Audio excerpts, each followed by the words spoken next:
I hate cooking but today I'm making మునక్కాయ సాంబార్. వాటికి మామిడికాయ ముక్కలు, కరివేపాకు, టమాటా ముక్కలు, మునక్కాయలు, చింతపండు పులుసు, ఉల్లిపాయ ముక్కలు రెడీ చేసి పెట్టుకోవాలి. ఒక గిన్నెలో కొంచెం నూనె వేసి మెంతులు, ఆవాలు, పచ్చనిపప్పు, జీలకర్ర, ఎండుమిర్చి వేసుకోవాలి. ఎండుమిర్చి బదులు పచ్చిమిరపకాయలు కూడా వేసుకోవచ్చు. ఇవి చిటపట అన్నాక ఉల్లిపాయ ముక్కలు వేసి వేపుకోవాలి.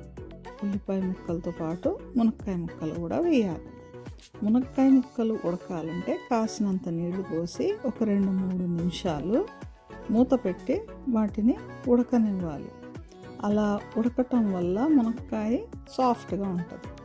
దాని తర్వాత చింతపండు పులుసుని పోయాలి. దాటితో పాటు 2-3 గ్లాసుల నీళ్ళు కూడా పోయాలి. అవి బాగా ఉడికాక పసుపు, ఉప్పు, కారం వేసుకోవాలి. ఈ మిశ్రమం బాగా ఒక 5-10 నిమిషాలు తెల్లనివ్వాలి. దాని తర్వాత ముద్దపప్పుని ఈ మిశ్రమంలో కలుపుకోవాలి. అది బాగా ఒక 5-10 నిమిషాలు ఉడికాక దాంట్లో కాస్తంత ధనియాల పొడి వేసుకోవాలి. తర్వాత మామిడికాయ ముక్కలు ఇంకా టమాటా ముక్కలు వేసుకోవాలి. వేసుకొని ఇంకాసేపు ఉడకనివ్వాలి. సాంబారు ఎంతసేపు ఉడికితే అంత రుచి. తర్వాత కరివేపాకు ఇంకా బెల్లం ముక్కలు కలుపుకోవాలి.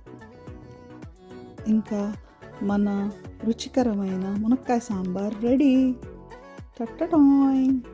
దీన్ని అన్నంతో తింటే అప్పడాలు నంచుకుంటూ సూపర్గా ఉంటుంది.